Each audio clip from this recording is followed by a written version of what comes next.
Plus de 90% des tueurs en série sont des hommes de race blanche, de basse ou moyenne extraction sociale. Ils sont intelligents, mais ont du mal à se concentrer à l'école. La plupart ont subi des abus physiques, psychologiques ou sexuels dans leur enfance. En général, ils sont issus de familles instables, au passé criminel, psychiatrique ou alcoolique, et ont eu tendance à être livrés à eux-mêmes. Beaucoup ont fait preuve de cruauté envers les animaux.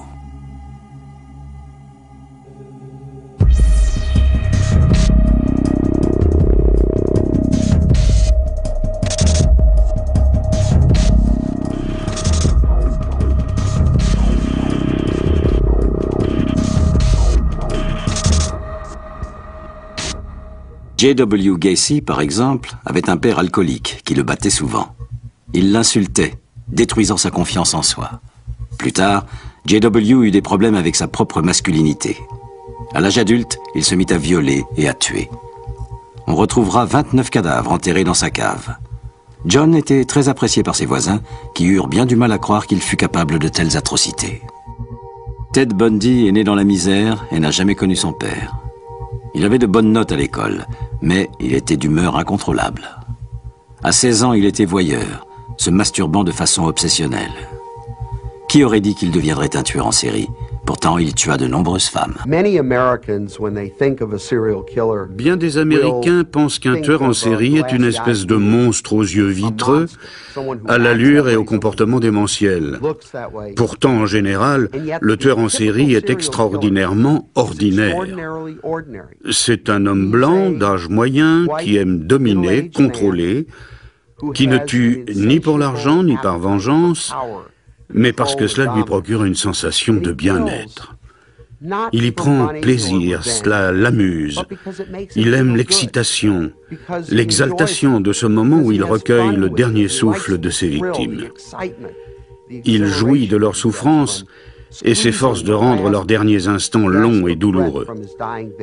Il se sent supérieur, à la mesure même de l'impuissance de ses proies.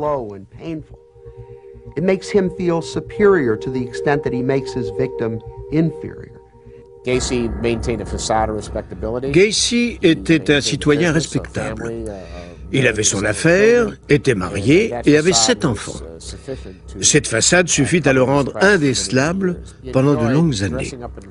Il adorait se déguiser en clown et pour plaisanter affirmait que les clowns pouvaient tout se permettre. Un tueur de femmes assoiffé de sang à la rage incontrôlable. En 42 ans, Bundy a tué environ 46 femmes. On ne sait pas exactement combien en fait. Un policier demanda un jour à Bundy comment un seul homme pouvait tuer 36 femmes. Bundy secoua la tête et dit « Ajoutez une décimale et vous ne serez pas loin du compte. » C'est un type qui sort une arme dans un bar et en tue un autre.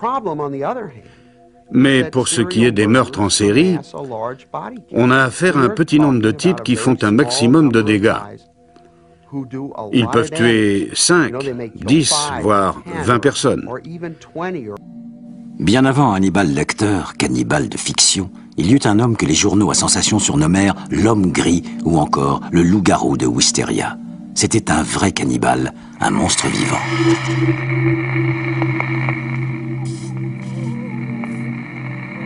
Albert Fish est né à Washington, D.C. en 1870, dans une famille respectable, mais avec un lourd passé d'alcoolisme et de maladie mentale.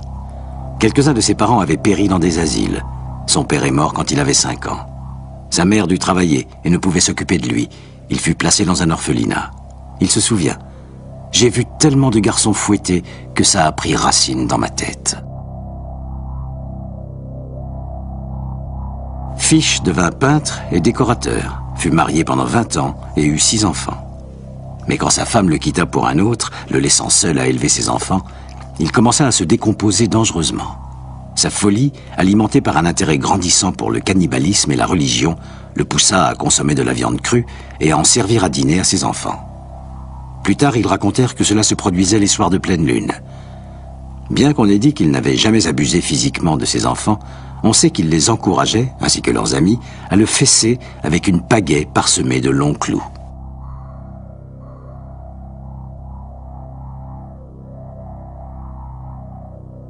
À New York, le 28 mai 1928, Albert Fish, qui avait 58 ans, répondit à une annonce placée dans le New York World par un garçon de 18 ans nommé Edward Budd. Le jeune homme cherchait du travail. Fish, père de 6 enfants, peintre et profondément religieux, rendit visite à la famille Budd au 406 15e rue Ouest sous le prétexte d'engager Edward pour travailler à sa ferme. Quand il se présenta chez eux pour la première fois, il apporta des fraises et du fromage allemand. Il avait tout d'un homme bon, délicat, aux cheveux blancs, un peu fragile et très convenable.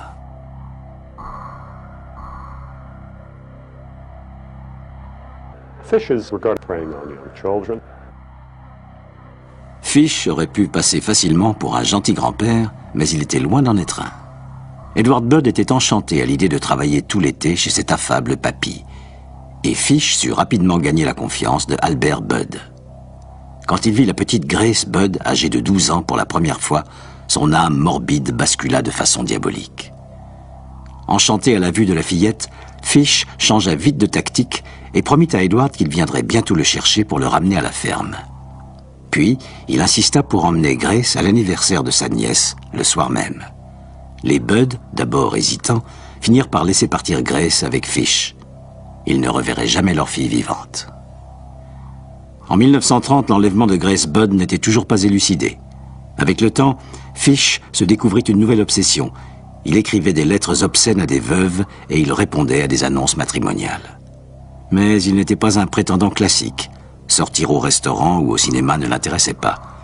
Il demandait aux femmes de le frapper ou de fouetter de jeunes garçons avec lui. À plusieurs reprises au cours de sa vie, il subit des examens psychiatriques. Les médecins diagnostiqueront plus tard une personnalité anormalement psychopathique, mais il ne fut pas considéré comme fou. Il allait se passer encore 4 ans avant qu'on ne retrouve Grace Budd. L'affaire fut résolue à cause d'une dernière lettre abominable écrite par Fish. Mais elle n'était pas destinée à une quelconque veuve solitaire. Elle fut envoyée à Albert et Delia Budd, qui souffraient d'une solitude bien plus éprouvante. La voici. Chère Madame Budd, je suis venu chez vous au 406 16e rue Ouest. Je vous ai apporté du fromage et des fraises. Nous avons déjeuné. Grace s'est assise sur mes genoux et m'a embrassé. J'ai décidé de la manger et j'ai prétendu vouloir l'emmener à un anniversaire. Vous avez dit oui. Je l'ai emmenée dans une maison vide de Westchester que j'avais déjà choisie. Quand nous sommes arrivés, je lui ai dit de rester dehors. Elle cueillit des fleurs sauvages et je suis monté à l'étage. J'ai enlevé tous mes vêtements. Je savais que si je ne le faisais pas, je les tacherais de sang. Quand tout fut prêt, je suis allé à la fenêtre et je l'ai appelée. Puis, je me suis caché dans le placard jusqu'à ce qu'elle entre dans la chambre. Quand elle m'a vu nue, elle s'est mise à pleurer et a essayé de redescendre. Je l'ai attrapée et elle a dit qu'elle le dirait à sa maman. D'abord, je lui ai enlevé ses vêtements. Elle mordait, donnait des coups de pied, griffait. Je l'ai étranglée et puis je l'ai coupée en petits morceaux pour pouvoir emmener ma viande dans ma chambre et la cuire et la manger. Comme son petit cul était tendre et délicieux, bien rôti au four, il m'a fallu 9 jours pour manger tout son corps. Je ne l'ai pas baisée, j'aurais pu si j'avais voulu. Elle est morte vierge.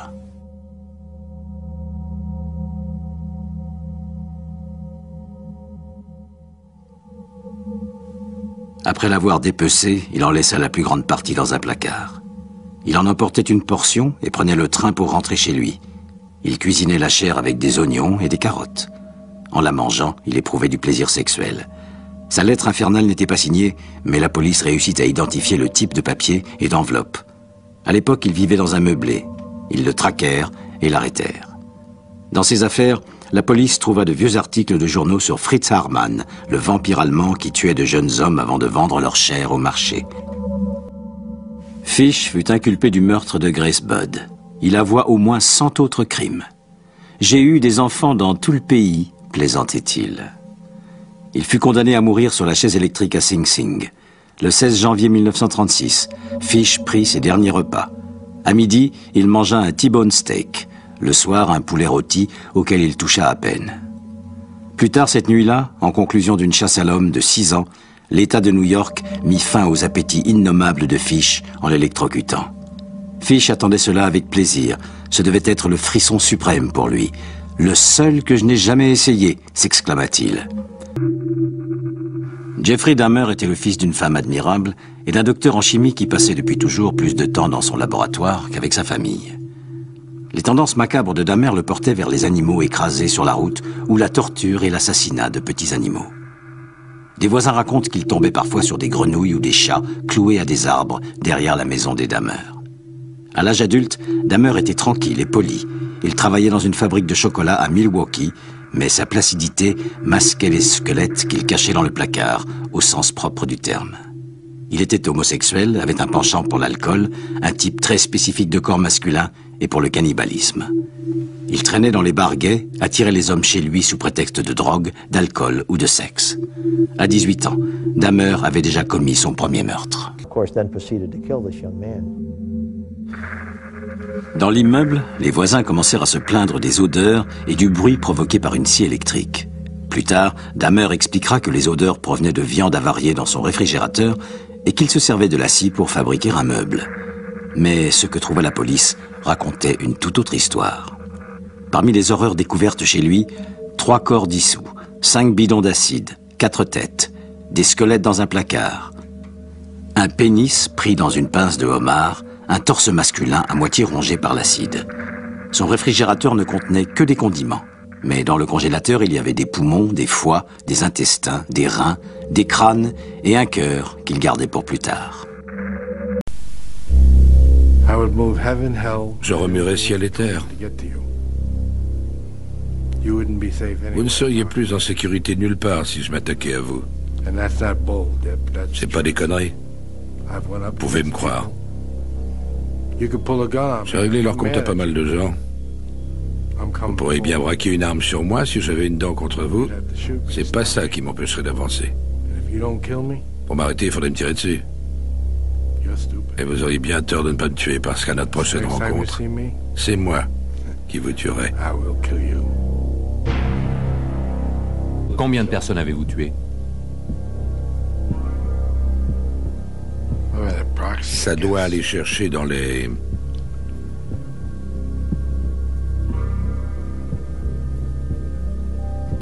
disons... plus d'une centaine. Après toute une vie de tueur à gages, Kuklinski est finalement arrêté par un agent double équipé d'un micro-émetteur. Un soir, dans un bar, une grande gueule commet l'erreur d'insulter Kuklinski, alors âgé de 18 ans, et de le faire en public. Quelques heures plus tard, l'homme de glace entrevoit la possibilité de lui rendre la monnaie de sa pièce. En sortant du bar, je l'ai vu qui dormait dans sa voiture. Je me suis dit, je te tiens, un petit con, ça va être ta fête. Je vais t'offrir un feu d'artifice. Et c'est ce que j'ai fait. J'ai dégoté une bouteille, de l'essence, et j'ai lancé le tout dans sa bagnole.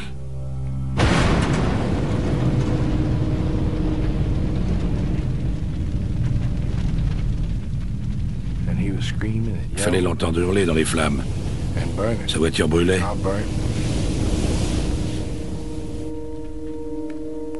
Ça sentait le cochon brûlé. J'ai poursuivi ma route et quand j'ai tourné au coin de la rue, on entendait toujours ces cris.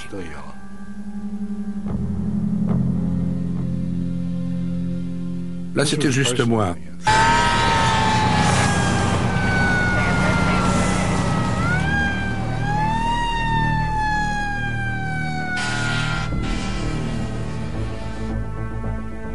À 25 ans, Richard Kuklinski peut tuer de sang-froid. Dorénavant, il veut être payé pour ça. Il y a de l'argent à se faire dans le meurtre sur commande. Pour faire preuve de ses capacités, il passe une audition devant Roy DiMeo, un patron de la mafia. Il m'a dit, bon, si tu dois te joindre à nous, ce que j'attends de toi, c'est que si je te dis de dessouder un type, tu le fasses sans poser de questions.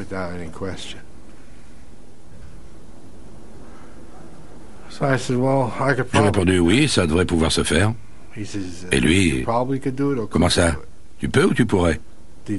Tu penses pouvoir le faire? Oui, je pense que je pourrais.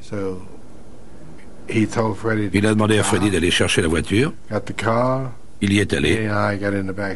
Lui et moi, nous nous sommes assis à l'arrière et Freddy était au volant. On est allé quelque part, je sais pas où, c'était à New York. On est resté là pendant un moment. On est arrivé à destination. On a attendu un peu et de loin, on a vu un type qui venait vers nous. Il promenait son chien. Roy a dit, bon, tu vas descendre ce mec? J'ai demandé, hein, quoi? De qui tu parles? Il a répondu, ce mec-là qui promène son chien. Alors je suis descendu de la voiture. Je me suis dirigé vers ce type qui promenait son chien comme n'importe quel Pékin. Quand on s'est croisés, je me suis retourné et je lui ai tiré dessus.